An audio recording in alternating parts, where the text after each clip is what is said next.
राहुल गांधी जो हैं वो खटाखट गरीबी को समाप्त करने की बात कर रहे हैं।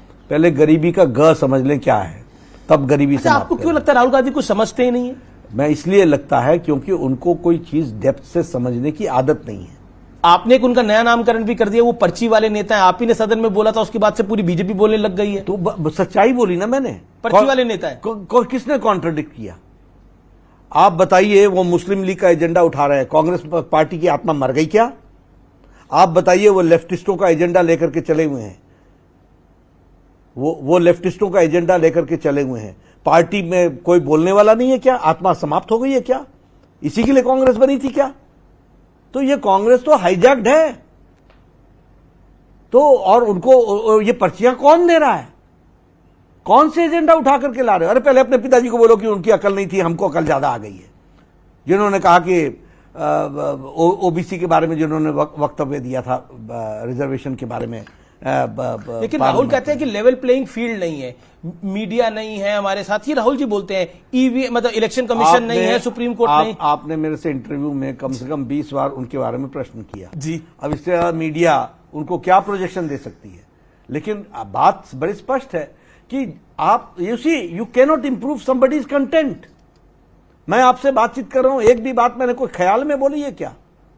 मैंने तथ्यों पर बोला है। नहीं, वो हमसे अगर इंटरव्यू करने के लिए राजी होंगे तो हम जरूर उनका भी करेंगे। अब आपने कहा कि वो इंटरव्यू नहीं देते हैं, तो लेवल प्लेइंग कहां है? स्पेशल फील्ड है उनके लिए, हम हैं लेवल पर।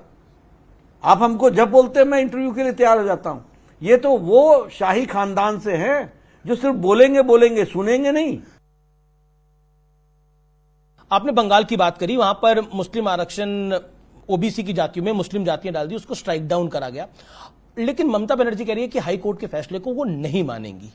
मैं क्या कहता हूं, इसके बदले सीधे बोलती ना कि मैं संविधान को नहीं मानूंगी। पर ये तो संविधान मानने वाले लोग हैं। कौन संविधान ये क्या संविधान मान रहे हैं जिनकी शब्दावली ऐसी है? आपके खिलाफ कोई कोर्ट का जजमेंट चला जाए, आप ये कहते हैं कि yes we will examine the court judgement and we will take a legal resort. No, you didn't say. That means you do not have any faith. तुम्हारे पक्ष का फैसला हो जाए तो कोर्ट अच्छा, तुम चुनाव जीत जाओ तो ईसीआई अच्छी, नहीं तो ईवीएम को करो बदनाम। तुम्हारे पक्ष में वो इलेक्शन, तुम्हारे पक्ष में कोर्ट का फैसला ना आए तो जुडिशरी को बदनाम कर दोगे।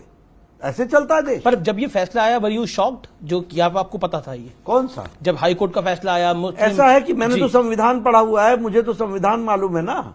इसीलिए ओबीसी कमीशन बारंबार ममता को चिट्ठी लिख रहा था कि भाई जो आप कर रहे हो वो गैर संवैधानिक है, this is a backdoor entry, you can not do that. आप रिलीजन के लोगों को आप बैकवर्ड का फैसिलिटी नहीं दे सकते हो। ये फैसिलिटी लेने के लिए आपको क्योंकि ये रिजर्वेशन एक पर्टिकुलर सामाजिक व्यवस्था को ठीक करने के लिए दिया गया है, उसमें आप नहीं आते हो।